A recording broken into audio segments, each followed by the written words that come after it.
1976 সালের একটি সাধারণ দিন। একটি ছোট্ট গ্যারেজে কয়েকজন যুবক বসে আছে। ঘরের এক কোণে ছড়িয়ে ছিটিয়ে রয়েছে ভাঙাচোরা যন্ত্রাংশ। বাতাস ভারী হয়ে আছে নতুন কিছু আবিষ্কারের উত্তেজনায়। তাদের মধ্যে এক তরুণ, যার চোখে অদ্ভুত জ্বলন্ত দীপ্তি। তার হাতে ধরা একটি যন্ত্র, যা দেখে কেউ কল্পনাই করতে পারছে না যে এটি একদিন পৃথিবীকেই পাল্টে দেবে। সেই যুবকের নাম হলো স্টিভ জবস। কিন্তু এই সাফল্যের পথে তার জীবন কতটা সংগ্রামে মোড়ানো ছিল, কত বাধা পেরিয়ে তিনি হয়ে উঠেছিলেন সেই মানুষ যার নাম এখন কোটি মানুষের অনুপ্রেরণা। আজকের ভিডিওতে আমরা এই প্রশ্নটির উত্তর খুঁজে বের করব।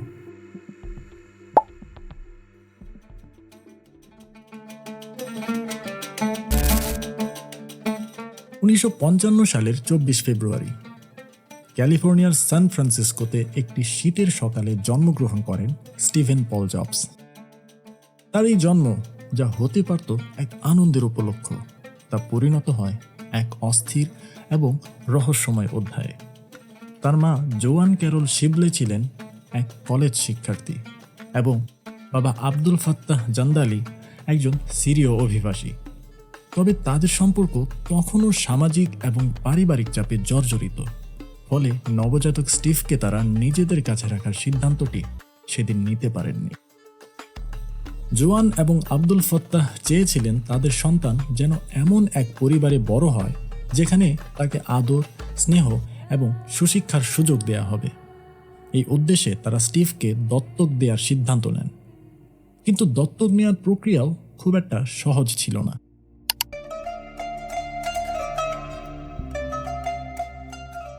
প্রথমে যেই পরিবার স্টিভকে নিতে চেয়েছিল, তারা শেষ মুহূর্তে সিদ্ধান্ত পরিবর্তন করে।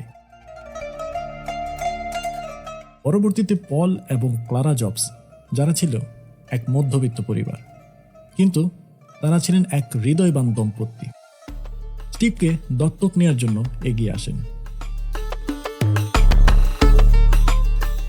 পল ছিলেন একজন ইলেকট্রিক্যাল ইঞ্জিনিয়ার আর ক্লারা ছিলেন একজন হিসাবরক্ষক।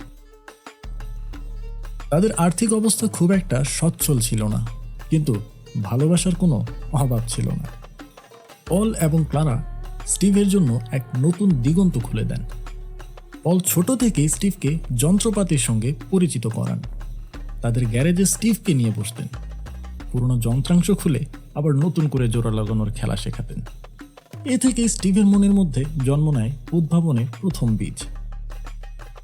অন্যদিকে ক্লারা তাকে শিখিয়েছিলেন খরচের গুরুত্ব, যা পরবর্তীতে স্টিভের ব্যবসায়িক দৃষ্টিভঙ্গিতে গভীর প্রভাব ফেলে।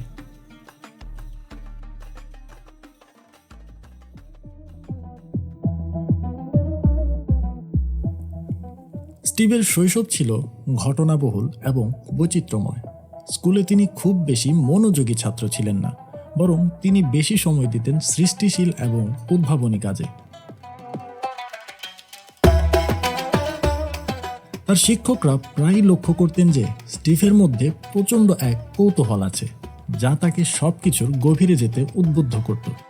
তবে তার এই কৌতূহল প্রায়ই নিয়ম শৃঙ্খলার সাথে সংঘর্ষে যেত। পল জবস একবার বলেন, স্টিভের কৌতূহল এবং উদ্ভাবনী মনোভাব আমাদের পরিবারের জন্য এক নতুন আশার আলো ছিল। এভাবেই পল এবং ক্লারা তাদের সীমিত সামর্থ্যের মধ্যেও স্টিভকে এমন এক পরিবেশে বড় করেন যেখানে তার কল্পনা এবং সৃষ্টিশীলতা বিকাশের সুযোগ পায়।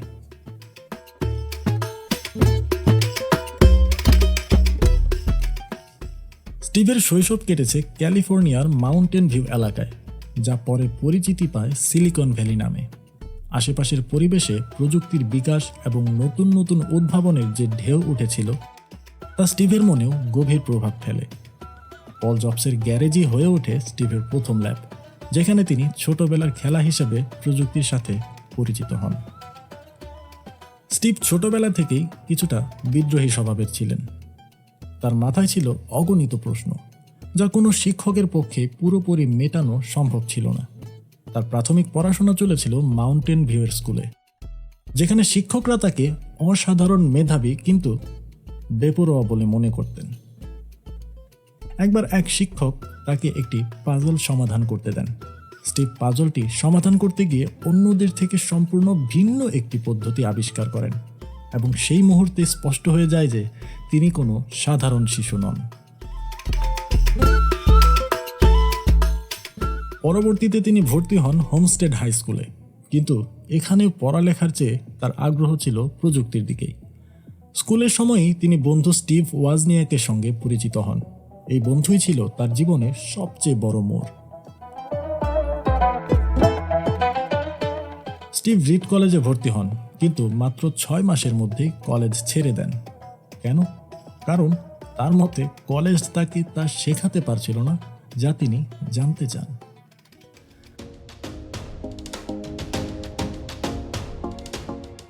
কিন্তু কলেজ ছাড়ার পরেও তিনি ক্যাম্পাসে ঘুরে বেড়াতেন। তিনি ক্যালিগ্রাফি ক্লাসে যোগ দেন। এই অভিজ্ঞতা পরবর্তীতে অ্যাপল কম্পিউটারের ফন্ট ডিজাইনকে অনন্য করে তুলেছিল। 1976 সালের এপ্রিল, স্টিভ জবস, স্টিভ ওয়াজনিয়াক এবং রোনাল্ড ওয়েন মিলে অ্যাপল কম্পিউটার কোম্পানি প্রতিষ্ঠা করেন। তাদের লক্ষ্য ছিল এমন একটি কম্পিউটার তৈরি করা যা শুধু প্রযুক্তি বিশেষজ্ঞদের জন্য নয়, বরং সাধারণ মানুষের জন্য সহজলভ্য হবে। তাদের অফিস ছিল স্টিভ জবসের পরিবারের গ্যারেজ। স্টিভ ওয়াজনিয়াক ছিলেন প্রযুক্তির প্রতিভাবান একজন মানুষ, যিনি সার্কিট বোর্ড ডিজাইন করতে দক্ষ ছিলেন, আর স্টিভ জবস ছিলেন একজন দুর্দান্ত ব্যবসায়ী এবং ভিশনারি, যিনি জানতেন কিভাবে একটি পণ্যকে বাজারজাত করতে হয়। এই দুই মস্তিষ্কের মিলনই ছিল অ্যাপলের মূল শক্তি। অ্যাপলের প্রথম পণ্য অ্যাপল কম্পিউটার 1 বাজারে আসে 1976 সালে। এটি ছিল একটি কিট কম্পিউটার যা ব্যবহারকারীদের নিজেদেরই সংযুক্ত করতে হতো। এটি হাতে তৈরি করা হয়েছিল এবং স্টিভ জবস এটি বিক্রি করার জন্য একটি স্থানীয় কম্পিউটার স্টোরের মালিকের সঙ্গে চুক্তি করেন। প্রথমে তারা মাত্র 50টি ইউনিট তৈরি করেন এবং প্রতিটি বিক্রি হয় $666.66। এই মডেলটি প্রযুক্তি জগতের জন্য একটি বড় পদক্ষেপ ছিল, কারণ এটি ছিল তুলনামূলকভাবে সহজলভ্য এবং কম্পিউটারের প্রতি মানুষের আগ্রহ বাড়িয়ে তোলে। 1977 সাল অ্যাপল II বাজারে আনা হয়। এটি ছিল একটি পূর্ণাঙ্গ ব্যক্তিগত কম্পিউটার যা সাধারণ মানুষের জন্য সহজে ব্যবহারযোগ্য। এর অন্যতম বৈশিষ্ট্য ছিল রঙিন গ্রাফিক্স এবং built in keyboard. Apple II ছিল সেই সময়ের একটি বিপ্লবী পণ্য। এটি ব্যবসা এবং শিক্ষার ক্ষেত্রে ব্যবহারের জন্য জনপ্রিয় হয়ে ওঠে। শুধু যুক্তরাষ্ট্রেই নয়, সারা বিশ্বের বাজারে এটি জায়গা করে নেয়। অ্যাপল II এর সাফল্যের ফলে অ্যাপল কোম্পানি 1980 সালে শেয়ার বাজারে আসে। তাদের শেয়ারের দাম দ্রুতই বাড়তে থাকে এবং এই সাফল্যের মাধ্যমে স্টিভ জবস কেবলমাত্র 25 বছর বয়সেই মিলিয়নিয়ার হয়ে যান। অ্যাপল II এর সাফল্যের পরে অ্যাপল III বাজারে আনার চেষ্টা করা হয়, কিন্তু এটি প্রত্যাশা পূরণ করতে ব্যর্থ হয়। এটি ছিল অত্যধিক দামি এবং বিভিন্ন প্রযুক্তিগত সমস্যায় ভুগছিল। স্টিভ জবস এই ব্যর্থতা থেকে শিক্ষা নিয়েছিলেন। তিনি উপলব্ধি করেছিলেন যে শুধু পণ্য তৈরি করাই যথেষ্ট নয়, সেটিকে কার্যকর এবং নির্ভরযোগ্য হতে হবে। 1984 সালে অ্যাপল ম্যাকিনটশ বাজারে আনে। এটি ছিল পৃথিবীর প্রথম ব্যক্তিগত কম্পিউটার যা একটি গ্রাফিক্যাল ইউজার ইন্টারফেস এবং মাউস নিয়ে এসেছিল। এর ট্যাগলাইন ছিল the computer for the rest of us. Macintosh কম্পিউটারের জন্য তৈরি করা হয়েছিল একটি বিখ্যাত বিজ্ঞাপন যা 1984 সালের সুপার বোলের সময় প্রচারিত হয়। এই বিজ্ঞাপনটি প্রযুক্তি জগতে ইতিহাস সৃষ্টি করে। ম্যাকিনটশ কম্পিউটার একটি যুগান্তকারী পণ্য ছিল। এটি শুধু প্রযুক্তিগত উন্নয়ন নয়, বরং কম্পিউটার ডিজাইনের ক্ষেত্রে নতুন মানদণ্ড স্থাপন করেছিল। 1985 সাল ছিল অ্যাপলের জন্য একটি সংকটময় সময়। স্টিভ জবস এবং সেই সময়ের সিইও জন স্ক্রুলির মধ্যে মতবিরোধ শুরু হয়। স্ক্রুলি মনে করতেন স্টিভ জবস কোম্পানির সাফল্যের চেয়ে নিজের ভিশনকে বেশি গুরুত্ব দিচ্ছেন। এই দ্বন্দ্ব চূড়ান্ত পর্যায়ে পৌঁছালে বোর্ড অব ডিরেক্টরস স্টিভ জবসকে অ্যাপল থেকে সরিয়ে দেওয়ার সিদ্ধান্ত নেয়। এটি ছিল স্টিভ জবসের জীবনের সবচেয়ে বড় আঘাত। তার নিজের হাতে গড়া কোম্পানি থেকে তাকে চলে যেতে হয়েছিল। স্টিভ জবসের অনুপস্থিতিতে অ্যাপল কোম্পানি দিক হারিয়ে ফেলে। বিভিন্ন পণ্য বাজারে আনা হলেও সেগুলো আশানুরূপ সাড়া পায়নি। অ্যাপল ধীরে ধীরে তার বাজার হারাতে থাকে এবং 1997 সালের মধ্যে কোম্পানিটি প্রায় দেউলিয়া হওয়ার পথে ছিল। 1997 সালে অ্যাপল একটি সিদ্ধান্ত নেয় যা কোম্পানির ইতিহাসকেই বদলে দেয়। তারা স্টিভ জবসকে কোম্পানিতে ফিরিয়ে আনে। স্টিভ জবস ফিরে এসে যে প্রথম কাজটি করেন তা হলো অ্যাপলের পণ্যের লাইনকে সিম্পলিফাই করা। তিনি অ্যাপলের পণ্যগুলোর ডিজাইনে বিশেষ গুরুত্ব দেন এবং নতুন ধরনের উদ্ভাবনী প্রযুক্তি নিয়ে আসেন। এর ফলে অ্যাপল আবার তার হারানো জায়গা ফিরে পায়।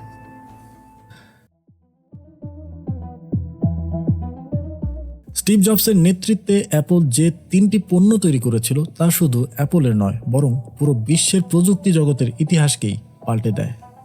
অ্যাপলের সেই 3টি পণ্য হলো আইপড, আইফোন এবং আইপ্যাড। আইপড শুধু একটি মিউজিক প্লেয়ার নয়, এটি ছিল এক নতুন বিপ্লব। এর মাধ্যমে মানুষ হাজার হাজার গান তাদের পকেটে রাখতে পারত। আইফোন এমন একটি পণ্য যা কেবল মোবাইল ফোনের ধারণাকে পাল্টে দেয়নি, বরং মানুষের জীবনধারায় বদলে দিয়েছে। আইফোনের মাল্টি টাচ স্ক্রিন এবং অ্যাপ স্টোর প্রযুক্তির জগতে এক নতুন দিগন্ত খুলে দেয়। আইপ্যাড একটি ট্যাবলেট কম্পিউটার যা ব্যক্তিগত কম্পিউটারের ধারণাকে নতুন করে সংজ্ঞায়িত করে। স্টিভ জবস সবসময় বিশ্বাস করতেন পণ্য শুধু প্রযুক্তির সমন্বয় নয়, এটি মানুষের অভিজ্ঞতা বদলে দেওয়ার একটি উপায়। তার নেতৃত্বে অ্যাপল শুধু একটি প্রযুক্তি কোম্পানি নয়, বরং একটি লাইফস্টাইল ব্র্যান্ডও হয়ে ওঠে।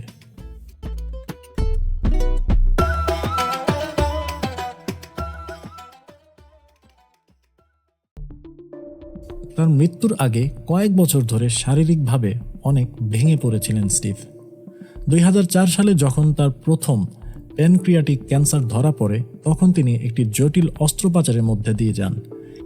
এই ক্যান্সার ছিল খুবই বিরল এবং এটি ধীরে ধীরে বৃদ্ধি পায়। যদিও তিনি চিকিৎসা নিয়েছিলেন, তবু তিনি প্রথাগত চিকিৎসার বাইরে বিকল্প চিকিৎসায় অনেক বেশি মনোযোগ দিয়েছিলেন, যেমন ভেষজ খাদ্যাভ্যাস এবং নিরামিষ ডায়েট। 2009 সালে তার লিভার প্রতিস্থাপন করা হয়। এটি সাময়িকভাবে তার শরীরের অবস্থার উন্নতি ঘটায়, কিন্তু তার শরীর ক্রমাগত দুর্বল হয়ে পড়ছিল। 2011 সালে তিনি শেষবারের মতো অ্যাপলের সিইও পদ থেকে সরে দাঁড়ান এবং তার উত্তরসূরি হিসেবে টিম কুককে দায়িত্ব দিয়ে যান। স্টিভ যখন তার মৃত্যুর জন্য প্রস্তুতি নিচ্ছিলেন, তিনি জানতেন যে তার হাতে সময় খুবই কম।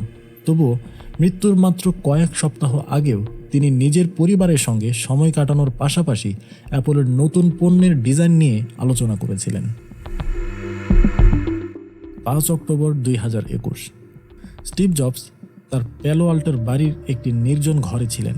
তার পাশে ছিল তার স্ত্রী লরেন পাউল জবস, তার 4 সন্তান এবং তার বোন মোনা সিম্পসন। মৃত্যুর আগে তার শেষ সময়গুলো পরিবারের সান্নিধ্যে কাটানোর জন্য তিনি বাড়িতে থেকে যাওয়ার সিদ্ধান্ত নেন। স্টিভ তার জীবনের শেষ মুহূর্ত পর্যন্ত পরিবারের প্রতি গভীর ভালোবাসা এবং কৃতজ্ঞতার কথা ব্যক্ত করেছিলেন। তার বোন মোনা সিম্পসন পরে এক স্মৃতিচারণে লিখেছিলেন যে স্টিভের মৃত্যুর সময় তার চোখ খুলেছিল এবং তিনি বারবার বলছিলেন, ওহ ওয়াও, ওহ ওয়াও।